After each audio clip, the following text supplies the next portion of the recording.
Muito bem, meus irmãos, mais uma vez eu vos saúdo com a graça e a paz do Senhor Jesus e convido os irmãos, tanto aqueles que estão aqui no templo como aqueles que nos acompanham pela transmissão ao vivo, a abrirem as suas Bíblias no Evangelho de Marcos. Nós vamos dar sequência à exposição do Evangelho de Marcos. Estamos no capítulo 1 e, com a graça de Deus, agora pela manhã nós estaremos meditando no Evangelho de Marcos, capítulo 1, verso 16 até o versículo 20. Palavra do Senhor para os nossos corações. Marcos, capítulo 1, verso 16 ao 20. Se não fosse pedir muito, você poderia ficar de pé, só para descansar a sua coluna, já que você vai passar um tempinho sentado. Vamos fazer a leitura da palavra do Senhor. Marcos 1, 16 a 20 diz assim: Caminhando junto ao mar da Galileia, viu os irmãos Simão e André, que lançavam a rede ao mar, porque eram pescadores. Disse-lhe Jesus: Vinde após mim, e eu vos farei pescadores de homens. Então, eles deixaram imediatamente as redes e o seguiram. Pouco mais adiante, viu Tiago, filho de Zebedeu, e João, seu irmão, que estavam no barco consertando as redes. E logo os chamou, deixando eles no barco a seu pai Zebedeu com os empregados, seguiram após Jesus. Vamos orar mais uma vez? Ó Pai, muito obrigado pela Tua palavra. Palavra que traz alívio, alento, consolo ao nosso coração e que nos instrui na caminhada da vida. Palavra que é infalível, que é inerrante, que é suficiente para cada um de nós. Eu quero te pedir, meu Pai, que em nome de Jesus, o Senhor, através do Teu Espírito Santo, abra o nosso entendimento para contemplarmos as maravilhas da Tua lei. Que as palavras dos meus lábios e o meditar do meu coração sejam agradáveis na Tua presença, ó Senhor, rocha minha e redentor meu. Amém. Pode sentar, meu irmão, minha irmã. Nós estamos numa caminhada no Evangelho de Marcos e estamos vendo como Marcos tem uma tese que ele está defendendo. Ele prova que Jesus de Nazaré é o Filho de Deus, é o Cristo, é o Messias, é o enviado do Senhor. Nós já vimos Marcos mostrando a preparação de Jesus para exercer o seu ministério. Quando ele mostra para nós o precursor, o batismo de Jesus, a tentação de Jesus. E na mensagem passada nós vimos, versículo 14 e 15, que depois de João ter sido preso, Jesus inicia agora o seu ministério. O precursor saiu de cena, Jesus entra em cena e inicia o seu ministério de pregação, pregando exatamente na Galileia.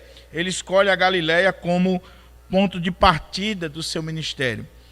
E aí diz o texto, verso 14 e 15, depois de João ter sido preso, foi Jesus para a Galileia, pregando o evangelho de Deus, dizendo: o tempo está cumprido e o reino de Deus está próximo.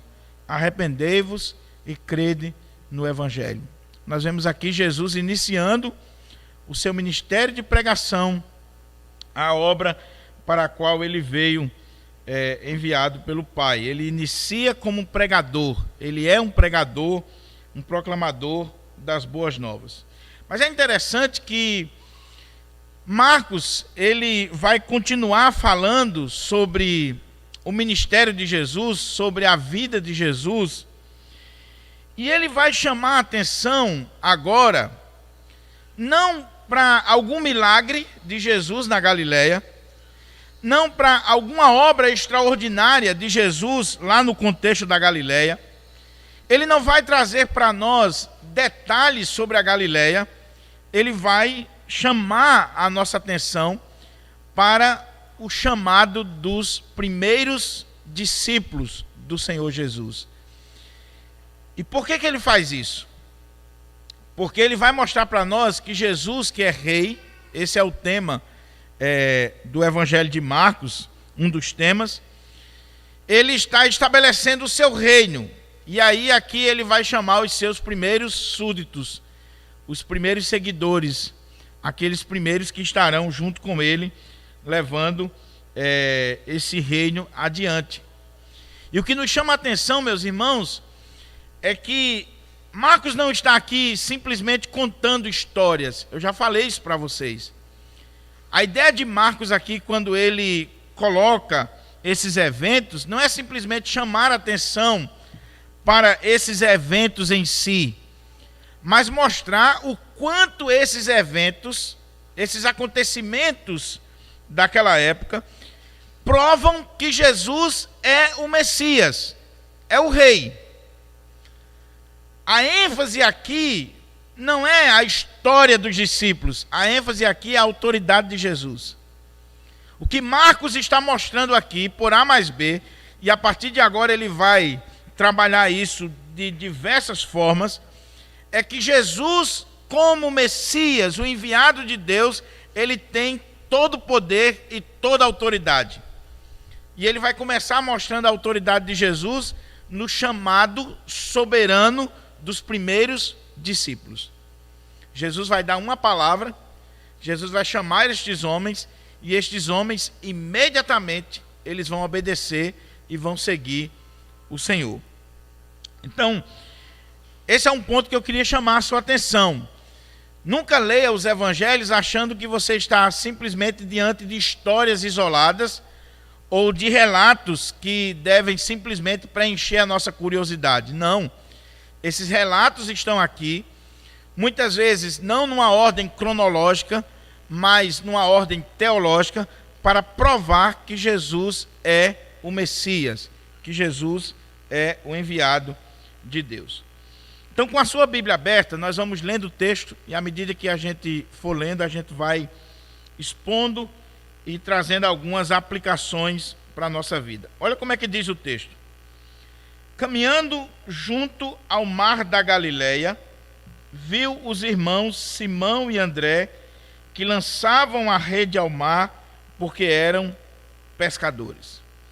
Jesus escolheu a Galileia, aquela região desprezada, simples, humilde, uma região que era tida para os judeus como uma região totalmente que vivia em trevas, de pessoas simples, humildes.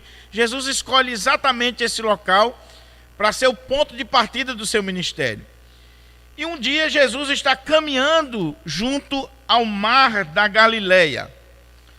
Primeira observação que eu queria fazer para a gente entender o texto é que, muito embora esteja aqui a expressão mar da Galileia, os judeus chamavam de mar, mas se você ler, por exemplo, o Evangelho de Lucas, que tem uma ênfase para os gregos, para gentios, Lucas já não vai chamar de mar, ele vai chamar de lago. Porque, na verdade, nós estamos aqui diante de um lago de águas doces. Então, era chamado de mar pelos judeus por causa da sua extensão, do seu tamanho e da importância que ele tem ainda hoje para o povo de Israel. O mar da Galileia, ou esse lago lá, dizem os estudiosos que ele tem aproximadamente 21 quilômetros de comprimento por 14 de largura. Então é muito grande. E é o maior reservatório de água doce para aquela região. E que durante muitos anos ele era a única fonte de água potável e também a fonte econômica para aquele povo. Porque no mar da Galileia tendo em vista que é de água doces, o povo tirava a água para o seu sustento, mas também existia ali, na época de Jesus, um grande comércio de peixes. Para os irmãos terem uma ideia, na época de Jesus, diz o historiador Flávio Josefo, que foi governador dessa região, que é aquele grande historiador da história dos judeus, que escreveu, né, a história dos hebreus. Flávio Josefo disse que nessa época aqui, tinha nada mais, nada menos do que em torno de 300 empresas de pesca no Mar da Galileia. Só barcos, tinha mais de 200 barcos. Houve um momento em que, na guerra judaica, se precisou de alguns barcos, e só no Mar da Galileia tinha mais de 250. Então o comércio era muito forte. Por quê? O povo daquele período, eles não comiam carne como nós comemos hoje, com facilidade. No máximo, eles comiam carne uma vez por semana. Então, eles trabalhavam a questão do comércio de peixes, porque eles viviam da pesca. Eles viviam exatamente da pesca. Eles comercializavam com Antioquia, com Alexandria, no Egito. Eles comercializavam com toda aquela região conhecida na época. E aí mostra a importância desse mar, a importância desse mar para a nação de Israel. E Jesus está caminhando junto ao Mar da Galileia, e dentre centenas de pessoas, dentre centenas de barcos, ele viu dois irmãos. Ele viu ali dois barcos, e esses barcos e essas pessoas chamam a sua atenção. Ele coloca os olhos sobre essas pessoas. Olha como é que diz o texto. Caminhando junto ao Mar da Galileia, viu os irmãos Simão e André, que lançavam a rede ao mar, porque eram pescadores. Isso aqui deve nos chamar a atenção, meus irmãos, porque, como eu disse, tinha centenas de pessoas, centenas de barcos, e Jesus viu Simão e André lançando redes. A questão aqui é que esse olhar de Jesus é um olhar diferenciado, é um olhar com propósito, é um olhar que tem um objetivo, é o olhar de Deus, é o olhar soberano. Jesus não está pura e simplesmente aqui vendo aqueles homens, ele está focando naqueles homens. Ele está dando uma atenção especial para aqueles homens, porque ele tem um propósito na vida deles. E isso aqui já deve começar a nos fazer tirar lições para a nossa vida, para o nosso dia a dia, em nome de Jesus. Caminhando junto ao Mar da Galileia, viu os irmãos Simão e André, que lançavam a rede ao mar, porque eram pescadores. Eles estavam lançando redes. A outra coisa importante destacar aqui é que existia dois tipos de redes na época de Jesus, e que ainda hoje é assim nos nossos dias. Existia aquela rede que hoje chama-se rede de arrasto, né?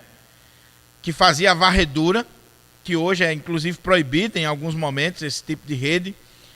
Então pegava-se dois barcos, colocava-se esse tipo de rede, né? Uma malha de rede, e aí iam com aqueles dois barcos passando no Mar da Galileia e arrastando o que tinha de peixes. Então era uma pescaria grande. Mas a rede que está sendo citada aqui não é essa. É a nossa famosa tarrafa, né? Que é essa rede que um homem, um pescador, ele precisa ter força, habilidade, agilidade, e ele joga aquela rede que parece um guarda-chuva, que quando ela se abre, ela vai cair ali, nas pontas da rede tinha ou pedra ou metal, e aí ela bate na água, ela enreda todos os peixes que estão ali. E o pescador, com agilidade, com força, com perícia, ele puxa essa rede. Era esse tipo de rede que a palavra que está aqui no original está descrevendo. Não era aquela rede de arrasto, aquela rede grande. Era essa rede que o pescador joga. Essa rede que o pescador precisava exercer o seu trabalho individual. E isso aqui também tem lições para nós. Então, caminhando junto ao mar da Galileia, viu os irmãos Simão e André que lançavam a rede ao mar porque eram pescadores. Jesus vai chamar pescadores. É muito interessante, meus irmãos, que Jesus está iniciando o seu ministério. Jesus está chamando os primeiros homens a compor essa nova comunidade, a igreja, o reino de Deus. E Jesus não foi buscar os seus primeiros discípulos na escola de profetas, não foi buscar em Jerusalém, não foi buscar entre a classe aristocrática judaica, não foi buscar entre os grandes homens ou filósofos do seu tempo. Ele está chamando pescadores, homens simples, humildes, pessoas comuns. Eu estava lendo um comentarista, Dr. William Barclay, no seu comentário ele diz o seguinte, que Deus ama pessoas comuns, simples. Deus ama tanto as pessoas simples e comuns que ele fez muitas delas. Veja que coisa interessante, meus irmãos. Ele vai chamar pescadores da Galileia, gente simples, gente humilde como eu e você. Talvez se eu e você estivéssemos começando um empreendimento como Jesus está começando aqui, de tamanha importância, de tamanha magnitude, nós jamais chamaríamos pescadores para fazer parte do nosso grupo, da nossa diretoria, daquele grupo que seria o grupo base. Nós jamais chamaríamos. Nós iríamos procurar estudiosos, teólogos formados, doutores, PhD, gente experiente para fazer a obra. Jesus chamou pescadores, homens simples, homens comuns, para dizer o seguinte: Deus pode pegar pessoas comuns e transformá-las para a sua glória e através de pessoas comuns abalar o mundo.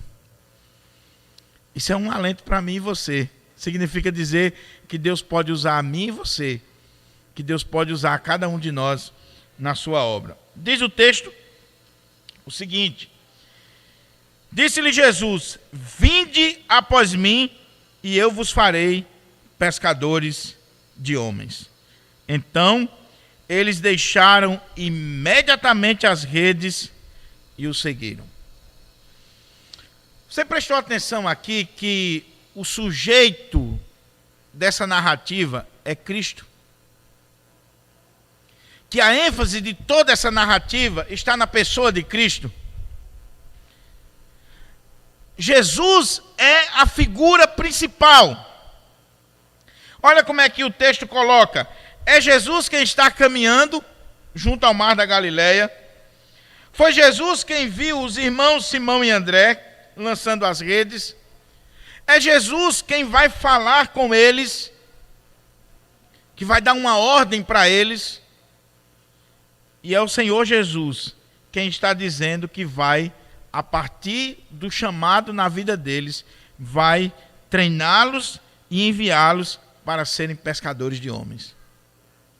Por que eu estou chamando a atenção para isso aqui, meus irmãos?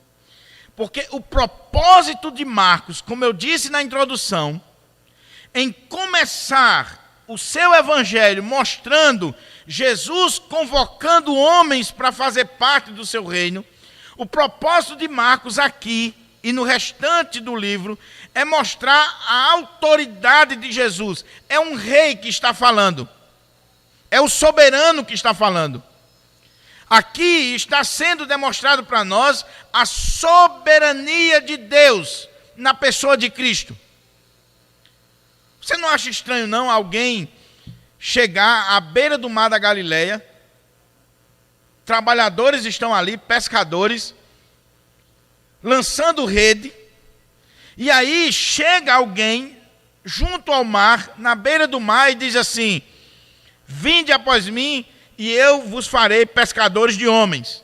Então, eles deixaram, olha a palavra que Marcos utiliza, que é a palavra predileta do Evangelho de Marcos. Imediatamente, logo, aparece mais de 40 vezes. Então, imediatamente, logo, sem pensar, praticamente, imediatamente, eles deixaram as redes e o seguiram. Por que será? Eles não levantam questionamentos, eles não perguntam qual é o projeto, eles não perguntam quais são as implicações.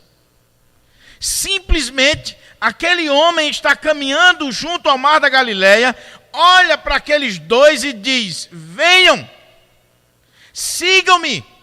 E ele deu essa ordem, porque é assim que está no texto. Ele deu essa ordem e aqueles homens atendem prontamente. O que Marcos quer passar para nós com esse relato? Simplesmente para a gente chamar a atenção para o mar da Galileia, para a pescaria, para aquelas historinhas de criança que a gente conta para as crianças na igreja? Não. O que Marcos quer mostrar é que nós estamos diante de alguém que tem toda a autoridade, a ponto de, quando dá uma ordem, seja para homens, seja para demônios, seja para a natureza, seja para um verme, quando ele dá uma ordem, essas pessoas, esses seres e a própria natureza obedecem imediatamente, por causa da sua soberania, por causa do seu poder, da sua autoridade, pelo fato dele ser rei. Então, isso aqui, meus irmãos, deve nos chamar a atenção. Por isso que a primeira coisa que nós devemos ver nesse relato aqui é que o sujeito principal, a figura que domina toda a cena, toda a história e que está sendo colocada diante de nós é o Senhor Jesus, mostrando a sua excelência, a sua soberania, o seu poder, a sua autoridade. Caminhando junto ao mar da Galileia, viu os irmãos Simão e André, dentre centenas, viu Simão e André, que lançavam a rede ao mar, porque eram pescadores. Disse-lhe Jesus: vinde após mim. Aqui não é um convite, aqui é uma ordem. Guarde isso no seu coração. Jesus não está fazendo um convite. Jesus não está dando uma opção para aqueles homens. Jesus não está dizendo: olha, depende do que vocês pensarem, tome uma decisão por mim. Não, ele está dando uma ordem para aqueles homens: vinde após mim. E vindo após mim, eu vos farei pescadores de homens. Olha mais uma vez a ênfase na pessoa de Cristo. É Ele quem chama, é Ele quem capacita, é Ele quem vai fazer desses homens pescadores de homens. Toda a ênfase está na pessoa de Cristo. O olhar de Cristo, o chamado de Cristo, o preparo de Cristo na vida desses homens e o envio de Cristo para esses homens. Ele é o sujeito ativo. Os discípulos são passivos aqui. Eles estão simplesmente recebendo a ordem, eles estão simplesmente sendo comissionados, eles vão ser treinados e eles vão ser enviados. Eles são pura e simplesmente passivos. Meus irmãos, eu creio que a gente já pode começar a tirar daqui algumas lições para a nossa vida. Em primeiro lugar, é que, como eu disse, Jesus é o sujeito principal, a figura principal. E isso significa dizer que no reino de Deus, na igreja de Deus, quem dita as regras é o Senhor. Quem comanda, quem diz como deve ser, quem comissiona, quem levanta os obreiros, tem que ser o Senhor. A obra é dele, o reino é dele, a igreja é dele, não nossa. A autoridade é completamente dele. Ele é quem está iniciando essa nova sociedade, a igreja. e ele vai chamar quem ele quer, como quer, quando quer, para a tarefa que ele quer. Nós devemos nos submeter à autoridade e à soberania do dono da igreja. Isso é importante, meus irmãos, porque muitas vezes nós nos sentimos donos da igreja, do pastor aos membros. Nós nos sentimos autoridade máxima na igreja. Nós é que determinamos, nós é que fazemos, nós é que mandamos. Existem os famosos donos de igreja. Pastores que se colocam como déspotas, como tiranos, como donos da igreja. Em alguns casos, isso é literalmente, porque a igreja é dele, foi ele que fundou, o CNPJ da igreja é ligado a ele, tudo na igreja é ligado a ele. Mas muitas vezes, quando isso não acontece com pastores, acontece com membros, famílias fundadoras, pessoas influentes, pessoas que se colocam como donos da igreja. A igreja não é minha, a igreja não é sua, a igreja é de Jesus, e ele coloca quem quer, ele tira quem quer, ele faz do jeito que ele quer. Então, a soberania de Deus, que está sendo manifestada aqui. Quando você olhar para esse relato, veja essa figura soberana, cheia de autoridade, de poder, que olha em meio a centenas de pessoas e vê dois homens e diz: esses dois aqui eu vou escolher e eu vou treiná-los, eu vou capacitá-los e eu vou usá-los na minha obra. Soberania de Deus. Ele dá uma ordem para aqueles homens e aqueles homens atendem prontamente. Prontamente. A outra coisa que eu quero aplicar para nós aqui, meus irmãos, não só essa questão de que o Senhor é o dono da obra, é o dono da igreja, é aquele que tem autoridade sobre essa obra, mas que quando ele chama pessoas simples, ele chama pessoas humildes, mas ele não chama pessoas desocupadas. Ele não chama pessoas que estão de bobeira. Isso aqui é emblemático para nós. Por que isso é importante? Esses homens estavam lançando redes, outros estavam com seus pais. E aí o Senhor chega e chama esses homens para a obra, para o trabalho, para estarem sendo treinados por Ele, para levarem adiante o reino de Deus. E aqui eu queria chamar a sua atenção para um detalhe. Primeiro, esse não é o primeiro encontro de Jesus com Simão e André. Não é o primeiro encontro. Se você ler o Evangelho de João, você vai ver que eles já tinham tido um encontro com o Senhor Jesus. Eles já tinham seguido o Senhor Jesus. Aqui é o segundo chamado. J. Vernon McGee, no seu comentário, ele diz que nós precisamos olhar para esse relato aqui e comparar com os evangelhos sinóticos e ver que existe pelo menos 3 chamados na nossa vida e que está sendo retratado aqui. Primeiro é o chamado para a salvação. Se você ler o Evangelho de João, esses homens aqui, esses 4 pescadores, eles já tinham tido um encontro com Jesus e eles já tinham sido chamados para a salvação. Mas o segundo chamado é o chamado para o serviço. E muito embora aqui nesse texto exista uma particularidade, ou seja, Jesus está chamando aqui Simão e André, depois ele vai chamar Tiago e João, e existe aqui uma particularidade no chamado desses quatro homens. Esse chamado aqui diz respeito não só a eles, mas a todos nós. Ou seja, eu e você somos chamados não só para a salvação, mas nós somos chamados também para sermos pescadores de homens.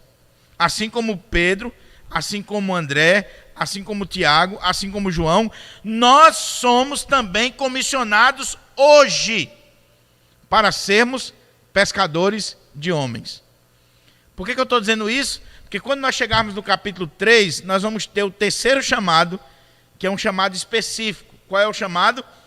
Dentre esses seguidores de Jesus, nós vamos ver Jesus chamando agora, dentre os seguidores, 12 homens, e agora vai transformá-los em apóstolos.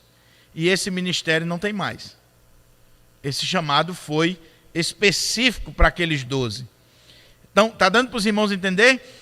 Primeiro chamado, o chamado à salvação. Nós somos chamados à salvação. O segundo chamado é o chamado ao serviço, à tarefa, a realizarmos a obra de Deus, a sermos pescadores de homens, a seguirmos a Jesus e, seguindo a Jesus, cumprimos a missão de pescarmos homens. E lá no capítulo 3 nós vamos ter o terceiro chamado, que é, dentre esses seguidores, dentre esses discípulos, o Senhor vai escolher 12 homens para serem apóstolos, para serem fundamento da igreja do Senhor. Não tem mais apóstolos hoje, a não ser alguns falsos apóstolos, mentirosos, mas são esses 3 chamados que nós temos aqui no texto. Então, o que eu quero dizer é o seguinte, que esse chamado aqui, muito embora tenha uma particularidade especial na vida desses homens, ele diz respeito a mim e você também. Nós fomos chamados para seguir a Jesus, para ir após Jesus, e nós somos chamados para sermos pescadores de homens. Então, olha como é que diz o texto. Caminhando junto ao mar da Galileia, viu os irmãos Simão e André, que lançavam a rede ao mar, porque eram pescadores. Disse-lhe Jesus: vinde após mim, e eu vos farei pescadores de homens. Meus irmãos, esse texto é muito curioso, porque esse texto aqui, ele abre a discussão no Evangelho de Marcos a respeito do discipulado, da evangelização, da tarefa da igreja de fazer discípulos. E algumas coisas chamam a nossa atenção. Primeiro, olha como é que Jesus diz aqui. Disse-lhe Jesus: vinde após mim. Sigam-me. Venham após mim. Na Nova Almeida atualizada. Caminhem comigo. E por que isso é importante? Porque isso aqui foge à regra do primeiro século, dos discípulos, dos rabis do primeiro século. Deixa eu tentar explicar para você. Era muito comum na época de Jesus você ter mestres e discípulos, seguidores. Isso era comum. Entre os filósofos existia isso. Entre os mestres judeus existia isso. Só que um aluno, um discípulo, um seguidor, era ele que tomava a iniciativa de seguir determinado mestre ou determinado filósofo. A escolha era dele, do aluno. Então existiam os mestres, e aí um aluno dizia: eu quero estudar com o mestre tal, com o rabi tal. E ele se habilitava a estudar com aquele mestre, e o vínculo desse aluno era com a doutrina, com o ensino, com a matéria, com a lei. E não necessariamente com o mestre em si. Ele podia, depois que ele estudasse todo aquele assunto, toda aquela matéria, ele podia desvincular-se daquele mestre, criar seguidores, e ele podia simplesmente se tornar agora um mestre. Então, as pessoas seguiam ideias, doutrinas, mas Jesus não está chamando esses homens para uma conferência teológica, para seguir suas ideias pura e simplesmente. Jesus está dizendo: venham a mim, após mim. Ou seja, é ele que está tomando a iniciativa, diferente de todos os mestres daquela época.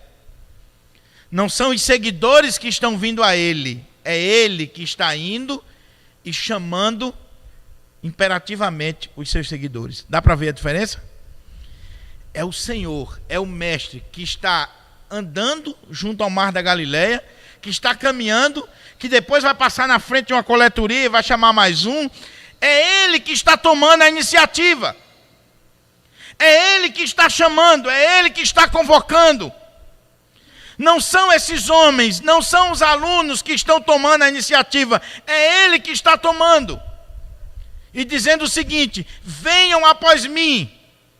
Agora ele não está dizendo assim, venham assistir uma aula de teologia, venham se inscrever na minha escola rabínica, venham fazer um curso teológico comigo. Ele está dizendo, venham ser meus seguidores, venham após mim.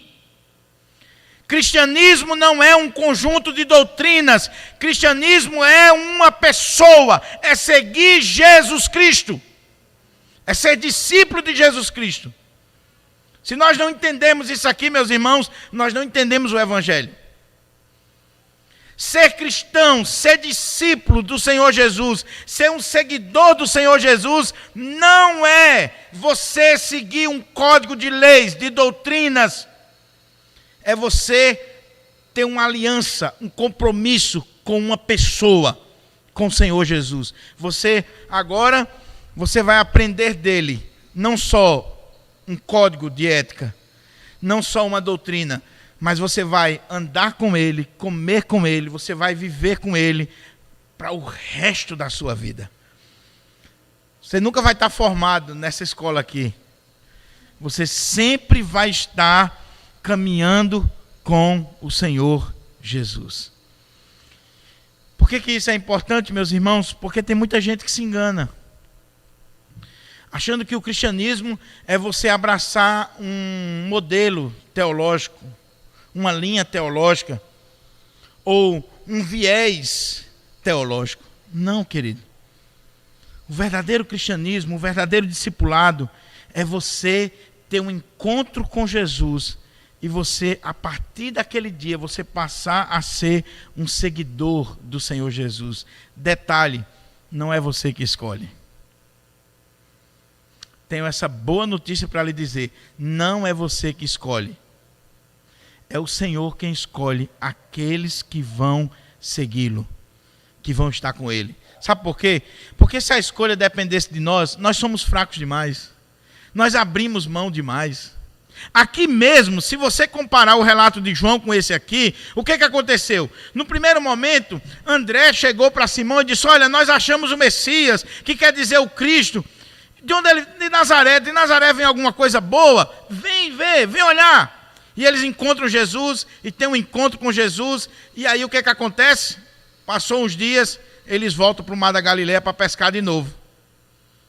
Até um dia que Jesus está caminhando, encontra aqueles homens mais uma vez, está vendo eles lá, e Jesus agora dá uma ordem para eles, vinde após mim. E aqueles homens não têm outra escolha, a não ser ir até onde Jesus está. Que coisa maravilhosa, meus irmãos. Porque eu tenho certeza que se dependesse de mim, eu estava no mundo. Eu tenho certeza que se dependesse da minha natureza, se dependesse de muitas coisas na minha vida, eu não estaria aqui nesse púlpito pregando a palavra de Deus. Eu estou aqui pura e simplesmente por graça e misericórdia de Deus e soberania de Deus em dizer, venha após mim, e eu não tenho outra escolha, eu não posso fazer outra coisa, a não ser ir ao Senhor Jesus. E foi assim com você, é assim com cada um de nós.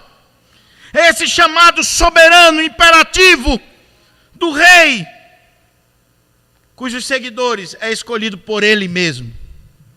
É escolhido por ele mesmo. É ele que vê, é ele que vai atrás, é ele que chama, é ele quem comissiona.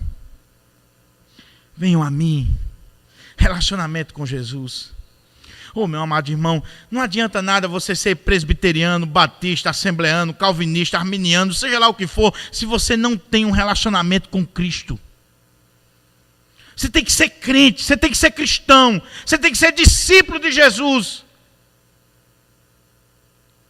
Mas tem muita gente que é um bom presbiteriano, mas está longe de Cristo. É um bom assembleano, assembleano roxo, pentecostal, fogo puro, canela de fogo, mas não tem relacionamento com Jesus, não tem intimidade com Jesus, não é um seguidor do Senhor Jesus. Sabe por quê? Até porque na grande maioria das vezes a pessoa está querendo seguir com seus esforços. Ela abraçou o cristianismo, não foi o Senhor Jesus que a abraçou. Venham após mim, é a Ele. Quando a gente tem um encontro com Cristo, um relacionamento com Cristo, a coisa é diferente. Se você está aqui nessa manhã por causa do pastor Diogo, eu lamento. Se você está aqui por causa da igreja presbiteriana do Pirangi, eu lamento. Porque o pastor Diogo tem tantas falhas. Se você convivesse comigo uma semana, nunca mais você queria vir aqui. Se eu convivesse com você também, talvez eu não queria nem olhar na sua cara. A nossa igreja tem tantas falhas, porque é formada por pecadores. Agora, se você está aqui porque um dia o dono dessa igreja, apesar da imperfeição dela, chamou você e você tem um relacionamento com ele, louvado seja o nome do Senhor. Vinde após mim.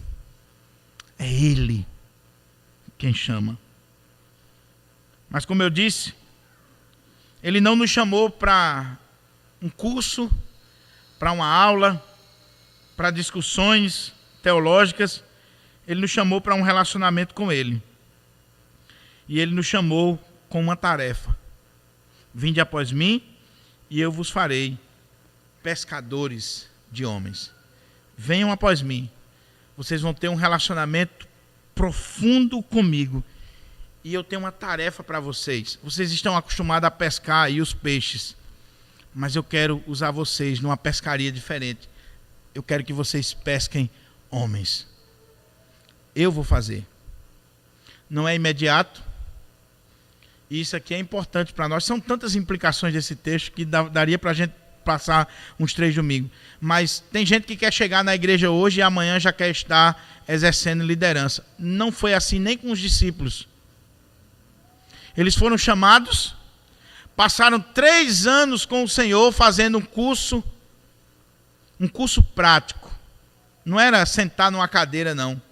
Era um curso prático, andando com ele, vendo como ele fazia, ouvindo, vendo a forma como ele tratava. E aí agora o Senhor vai destiná-los para a obra. Não é de um dia para a noite, meus irmãos. Não é empurrando a porta. Não é querendo subir a qualquer jeito. Vinde após mim e eu farei de vocês pescadores de homens. Eu tenho uma pescaria diferente para vocês.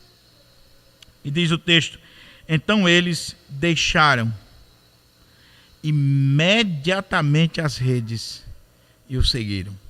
Eles não questionam, eles não perguntam as implicações, eles estão abrindo mão das suas profissões, da sua vida particular, dos seus sonhos, para viver isso que o Senhor está determinando.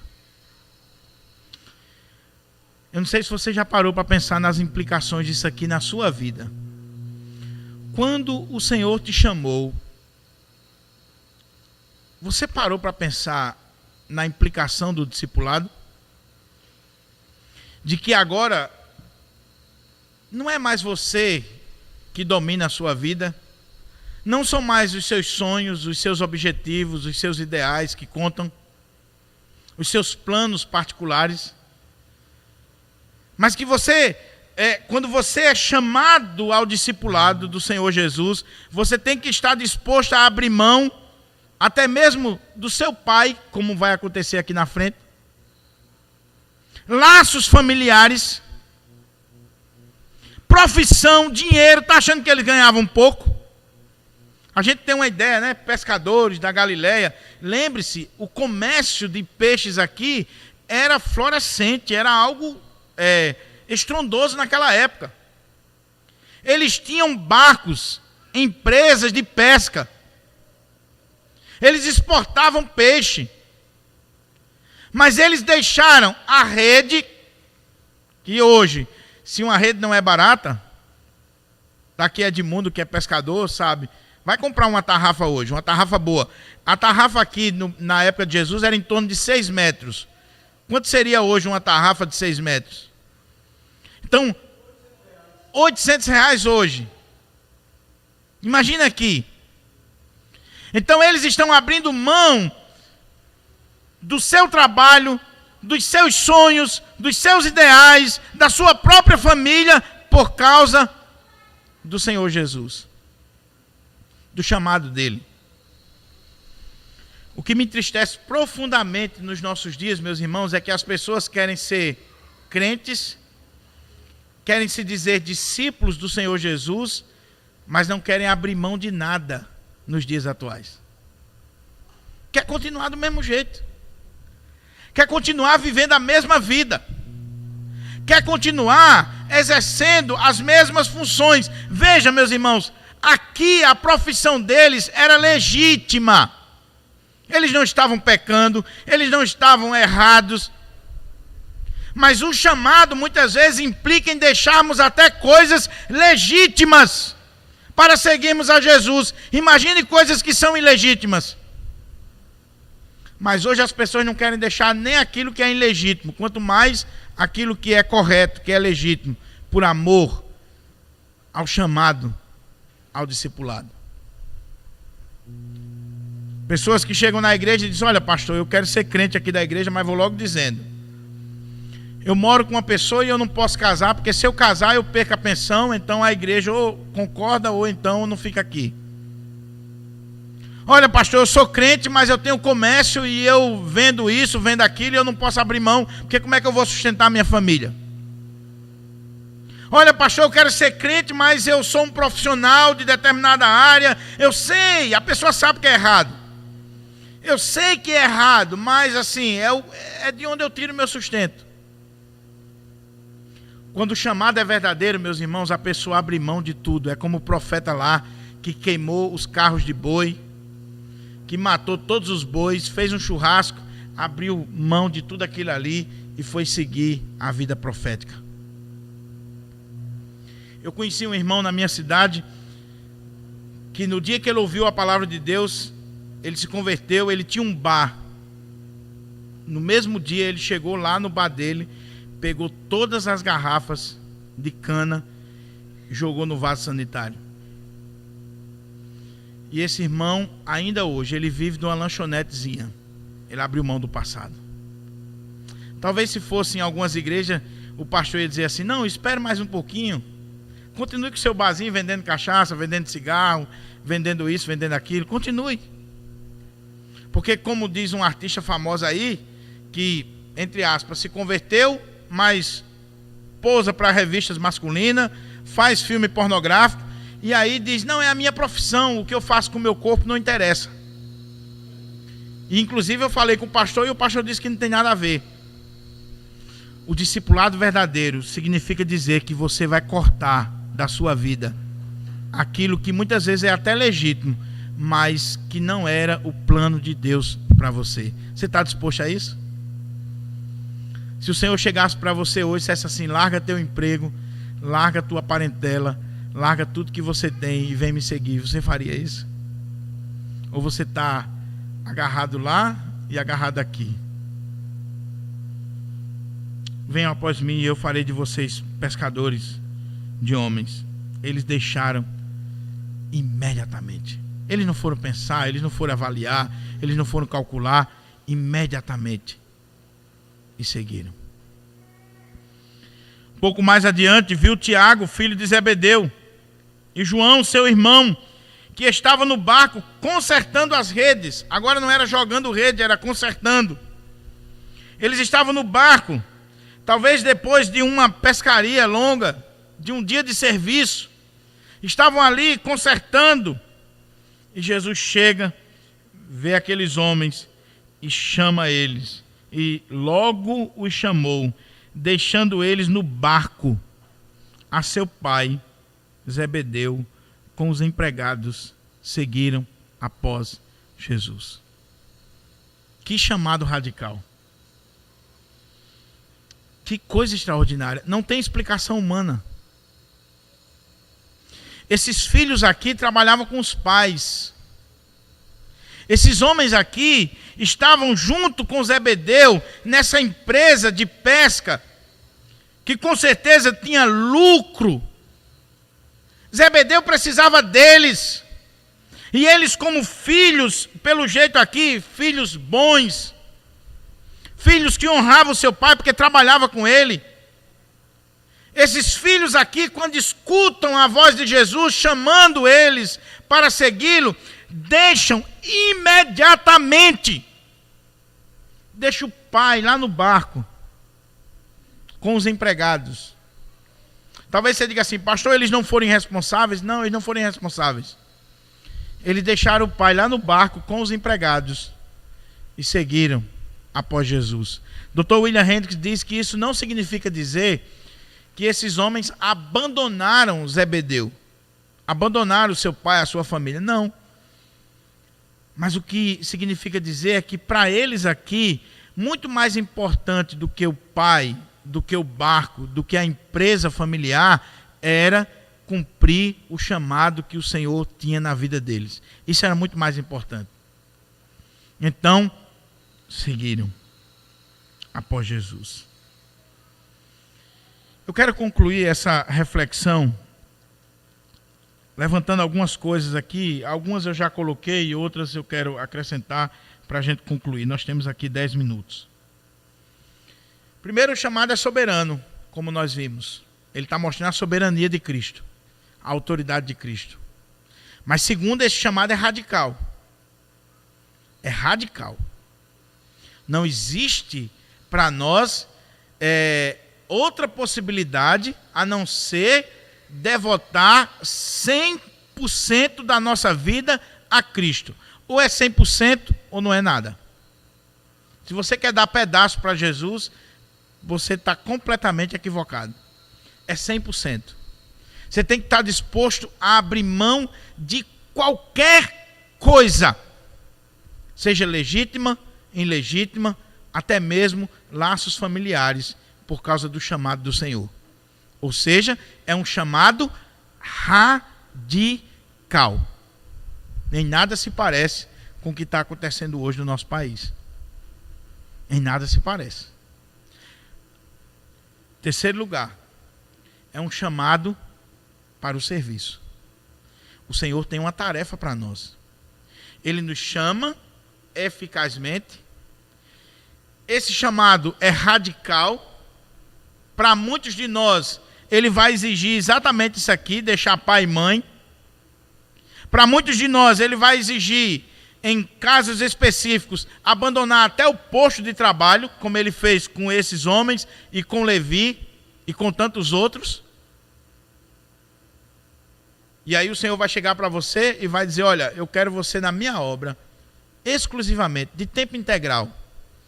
E você tem que abrir mão de toda a sua história, de toda a sua vida, para seguir o projeto do Mestre. E esse chamado, ele é para o serviço. Pescar homens. Nós vamos seguir Jesus. Nós, nesse relacionamento com Ele, esse relacionamento pessoal com Ele, viver com o Senhor Jesus 24 horas.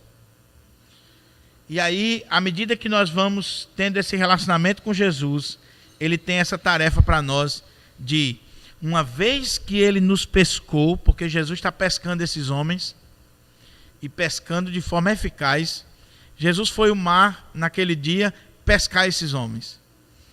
É a pescaria do Mestre. Ele pescou esses homens. Esses homens foram apanhados pela rede da graça, pelo anzol do Evangelho, para nunca mais voltar. Mas o Senhor está dizendo: assim como eu pesquei vocês, eu vou treinar vocês de tal forma que vocês venham pescar outros homens, para que o reino avance. Mas essa pescaria do reino, ela tem algumas coisas para nós. Primeiro, por isso que eu fiz aquela introdução. Primeiro, essa pescaria é pessoal. Preste atenção nisso aqui, querido. Você é crente? Você teve um encontro com Jesus? Você é um discípulo de Jesus? Você tem um relacionamento com Ele? Você está na caminhada da vida com Ele, está aprendendo dEle, sendo instruído por Ele? Ok. Vai chegar um momento na sua vida em que agora Ele vai fazer com que você, que foi pescado, vá pescar outra pessoa. Mas é individual. eles não estavam pescando com rede de arrasto. Eles estavam pescando com uma rede pessoal. Veja bem, meus irmãos, por que eu estou dando ênfase a isso aqui? Porque quando a gente fala de evangelismo na igreja, geralmente se tem a ideia de um evangelismo institucionalizado. Evangelismo de rede. Evangelismo de massa, de rede de arrasto. E eu não estou dizendo que isso seja errado. Na época de Jesus, tinha esse tipo de pescaria. E em alguns momentos no Evangelho, a palavra vai ser usada nesse sentido. Qual o problema de nós fazermos uma cruzada, uma campanha evangelística, um evangelismo explosivo? Não tem nenhum problema. Mas o problema, meus irmãos, é quando nós achamos que o evangelismo só deve ser feito dessa forma institucionalizada e nós, individualmente, não lançamos as nossas redes.